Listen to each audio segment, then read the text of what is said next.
Thank you, Amit and Wilfred. Our next speaker is perhaps someone who doesn't need any introduction, but I'll still make an attempt to give him one. Apart from being a stellar Stupasa actor, he's been an NCC cadet. He's someone who's received training from the British Army, the Royal Navy, and the Royal Air Force. He's been a teacher, a professor. He's represented India at the Young Businessman Conference in Japan. He has a degree in electronics, and he's also served as a cultural ambassador to India. Please welcome Mr. Madhvan.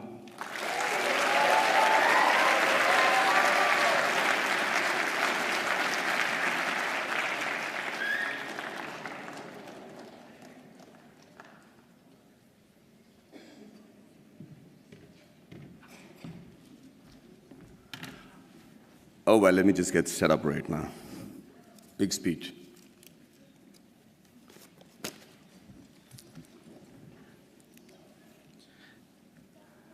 So, first of all, thank you very much for having me here at the Inspire series. It's worked dramatically. I'm already inspired to be addressing this really august intellectual gathering of people from Harvard, a place that my mother thought I will never reach.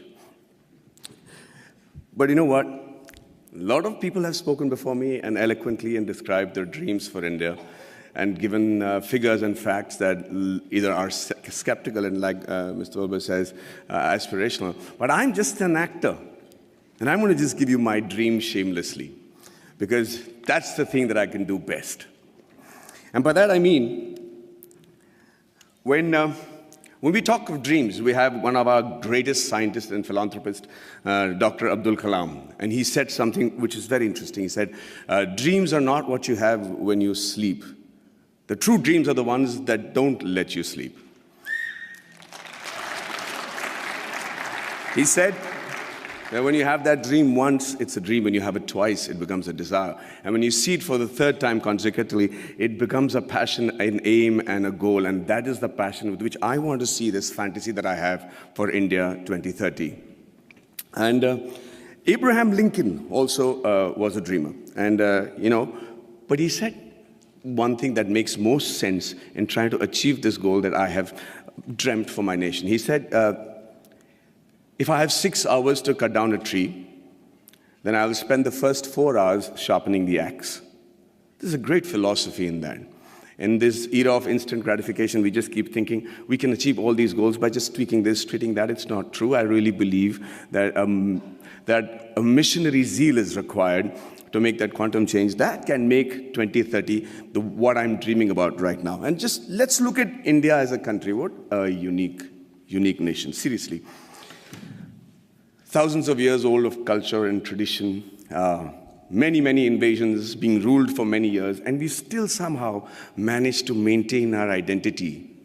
We still somehow have managed to maintain our Indianness, our beliefs, our faith. And, there has been, we have our drawbacks. There is corruption, there is violence, there is differences between the different religions and sects and castes and everything. But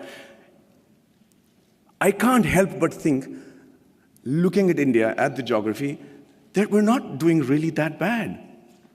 Look at all the other nations around in the world. Look at our neighbors. Compared to that, there is somebody in India who's doing something right for us to be called a growing economy and being projected as the third largest economy in 2026 and the most educated and young nation in the world. And it's still functional democracy. So let's first accept the fact that there is some people in India with the right ideas and the ability to lead the nation to where we are today. Under that assumption, we are also very capable of finding very unique solutions to the problems that generally the world faces. One of them, of course, is the fact that we found freedom through non-violence and non-cooperation. Who would have thought that was possible? We have some other great... No, seriously, I mean, it was as radical a thought then as it is today. And one man in a loincloth with belief and faith and complete conviction was able to do that for us, Mahatma Gandhi. And it's an amazing country of people like Mahavir, Gautam Buddha, and Mahatma Gandhi, and then Bhagat Singh, who also had a dream. He dreamt then, 85 years ago, that I dream of an India where no infant cries for the want of milk. No youngster is deprived of relevant education, and no youth goes door to door finding a job. Sadly, it's still a dream today. And I dream of a 2030 when this dream becomes irrelevant. I dream of a 2030 when everybody is so equally satisfied with what they're doing that they're able to actually devote more time back to art and culture, which is another great important aspect of our country. Now, for that to happen, we need to be a healthy nation. And when I say healthy, I remember preparing for a film of mine, which released recently, where I had to look like a boxer, and I had these, biceps and triceps that had to be there. So I decided just to work on the parts that is seen outside my clothes. So I was just working out on my biceps and my triceps and my shoulders. But you know what? I suddenly realized the strength that I had in my arms and biceps was not actually enough for me to look even fit, because it is disproportionate growth. It is the kind of growth that will not make you fit or strong, but actually make you look inadequate. And that is what is happening to India today. Everybody says we are the largest economy, we're going to be the most populated country in the years to come. And with economic superpower and supremacy in rocket and space technology, which I am privy to, and then the IT giants and smarter cities. But ladies and gentlemen, I really believe that more than smarter cities, we require smart villages. And this is going to be primarily what I talk about today. You know, a nation is only as strong as its weakest link, and rural India is our weakest link. See, it's important that that growth and progress goes hand in hand with the villages also getting onto the same train towards economic freedom, superpowerdom, all the terms that have been coined for a successful country. But that is not happening. The reason being, we're beginning to ignore them. We're beginning to actually believe that this is a very interesting line that I've found, where they say that everybody believes that they know what is required for getting the underprivileged and the poor up to speed with the rest of the country. Okay? And we always start assuming that this is what they want. This is how we can help the poor and the villages, and this is what they need. And we can't be more wrong. Because when you assume, and as the spelling goes, you make an ass of you and me. I'm going to tell you how that happened to a friend of mine. His name was, he's a very profound doctor, a gastroenterologist, and he got a call from his patient, Mr. Abdul, who said, Dr. Saab, my wife is really, really ill, and she's got a big stomach ache, and she can't sit, and she can't sleep, and she's in big pain. Can I come and visit you? And he said, yeah, by all means. And like all patients today, he has done his research, he's gone into the internet, and he said, usko ye ho sakta hai, wo ho sakta hai. And the doctor said, don't worry, let me handle it. And he checked her out, and he said, she has an infected appendix, so I have to do a surgery, and she'll be fine. The surgery was done, he was fine, and Abdul was a happy man. 1 year later, he calls back the doctor and says, sir, my wife has got a stomachache, please do the appendix operation, she'll be fine. Dr. Manoj said, listen, I'm the doctor, let me diagnose what I have to, please bring her to the clinic and we'll fix it up. He says, yes sir, fix up that operation date, we'll do it in half an hour and we'll be back, she needs her appendix removed. So now he's losing his patience. He says, let me do the diagnosis. Abdul, bring her to the clinic. And he's still insisting, and finally the doctor lost it and he said, listen, I'm the doctor, and let me tell you that every human being has only one appendix, and I've already taken out the appendix. So please don't tell me how to do my job. Abdul waited very patiently for the doctor to finish with his assumptions, and then he shot back very meekly. He said, sir, I agree with you. Every human being can have one appendix, but a man can have two wives, right?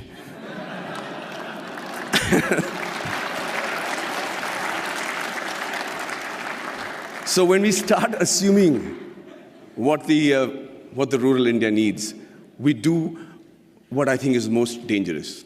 In my vast experiences of shooting in really rural Indias, and villages and small kugramams, like they call it in Tamil, really small places, I realized, shockingly, that the biggest financial burden for a person of this particular village, would you all be able to guess what his biggest financial burden is? 5 minutes? Hey, so I'm going to speak for 20 today. I'm going to reduce the number of questions. I'm prepared. Is that okay? Okay, so can you all tell me, anybody, quick answers, anybody know which is the biggest financial burden for a man in one of these small villages? Sorry? Theft. Health. Okay. No, not health, not the marriage of a daughter, not education, not, sorry? Liquor. Thank you for reminding me. No. Say that again. Dowry. No. No. No. No. Oh, let me put you out of your misery. No, I'm saying, what does he need financial assistance for? The answer is the untimely death of a relative, of a senior in their family. That is the one occasion he can't prepare for.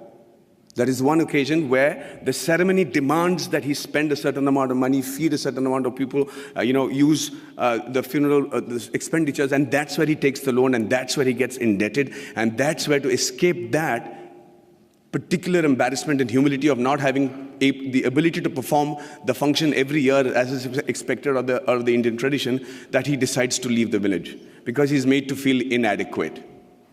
Lord Mickle had in 1735 had spoken in the British Parliament and said the only way to rule India is to make the men there feel inadequate. He said, and truly so, that unless he feels that what he has is lesser than what others have, you will not be able to rule him. And within a very short period, they proved themselves right. The rural India today is feeling inadequate. They're feeling that they're not even part of our country.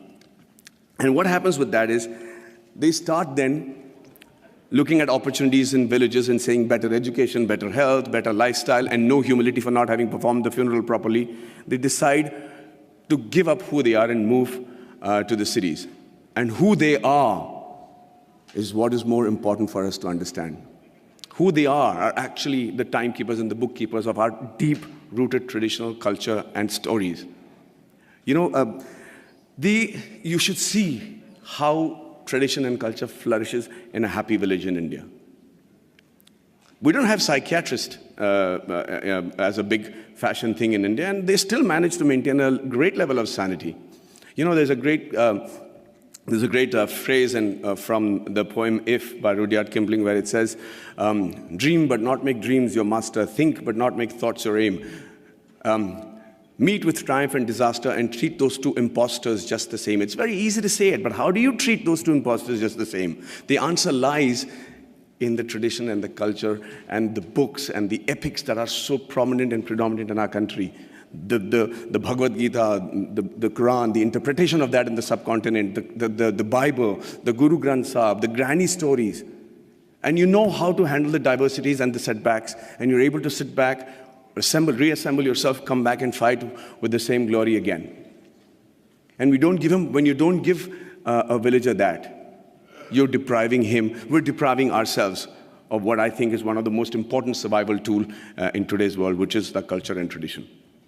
So I dream of a 2030 where rural India is as developed as the rest of the world, was as aspirational as the rest of India, and where the villager is provided with the same opportunities as it is available in the cities. And after a hard day's work, a villager is actually able to come back, sit down, have a drink, put his feet up, and start thinking about art and culture and poetry. That would be a dream that I have for 2030, a practical dream that I have for 2030. And the dreams that your parents and my parents had when we were in college, urban middle class, where everything revolved around the boy studying hard, getting into a technical college of a repute, and then getting into a reputed management college, and finally, the green card. And if it was the girl, then it was a spouse with a green card.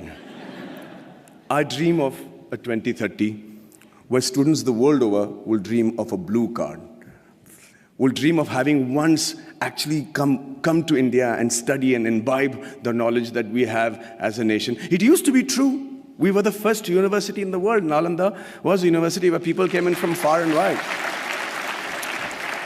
So it's not a pipe dream. It's a practical dream that I have, and I think that's easily attainable. And finally, before I wind up, I think I dream of a 2030 where we have a meritocratic electoral base which selects its leaders and whose leaders believe that it is more important to serve with a missionary zeal to serve the nation rather than rule it.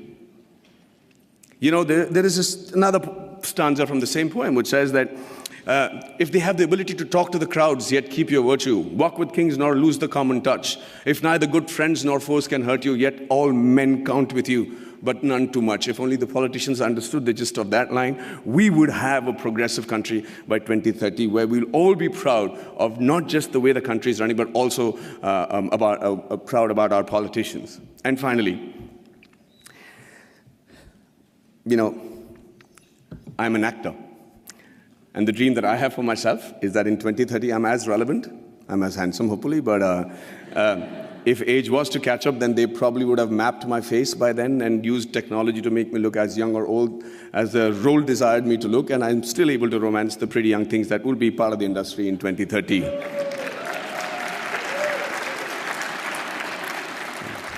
Well, I see that's got many guys going, yeah. And finally, as an actor, I'm used and prone to dialogues. I love to speak dialogues, and I recently found a line that blew me apart, and I thought was a phenomenal Hindi film dialogue, where this great gentleman has said that whatever I am today, and all the achievements that has been possible by me, and what will eventually also be possible by me in the near future, is all because of my angel mother. Do you know who said that? Do you know who said that? Shockingly, Abraham Lincoln. So I dream of a 2030 where every Indian says the exact same thing about his mother, and not just about his mother, but also about his motherland. And also, for the sake of posterity, about his mother-in-law. But hey, ladies and gentlemen, what do I know? I am an actor. Thank you very much for your patient hearing, and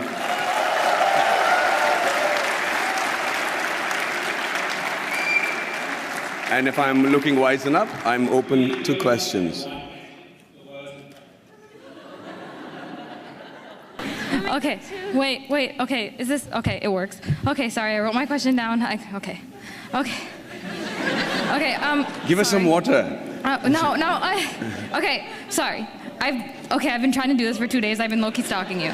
Okay, first of all, I want to say I'm a huge fan. I wrote it down. I look weird. Okay, first of all, I'm a Tamil American, but I grew up on Ale Payute and Menale, and I'm like a huge fan of yours. And I have a question, and it is, given that you have, this is an actor-related question because you're an actor, given that you have done a very good job at portraying diverse aspects of the Tamil experience in Kollywood, in recent years, Bollywood actors have started trying to represent South Indians, especially Tamils and Tamil Brahmins. Would you be interested in or feel pressured into taking on a stereotypical South Indian role if offered to you?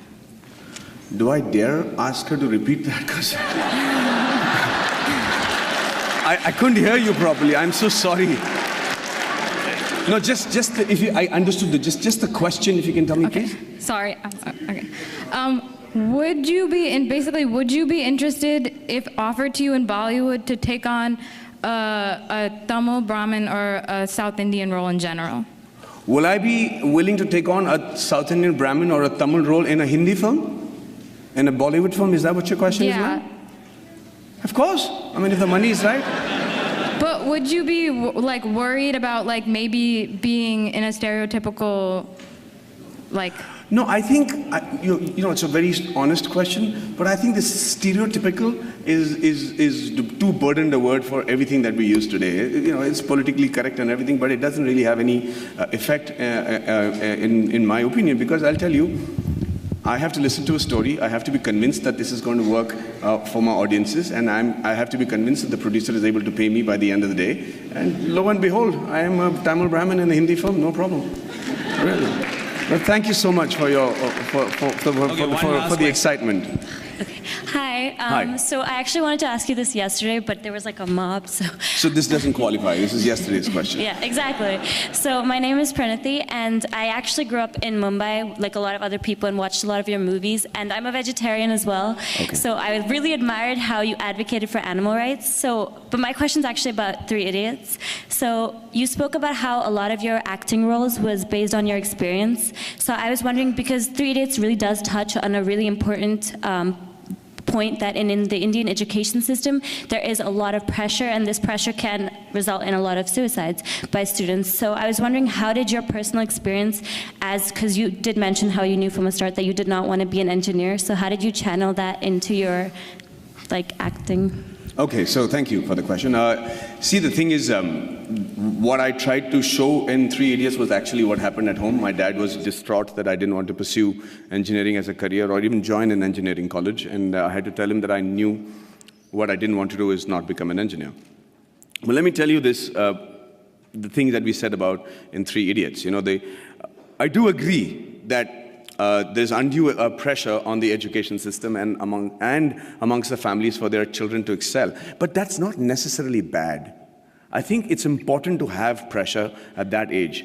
I don't think that an examination and failing an exam because you're not able to reproduce what you remembered at the right time, at that particular moment of time in your life, is a measure of how successful you will be the rest of your life.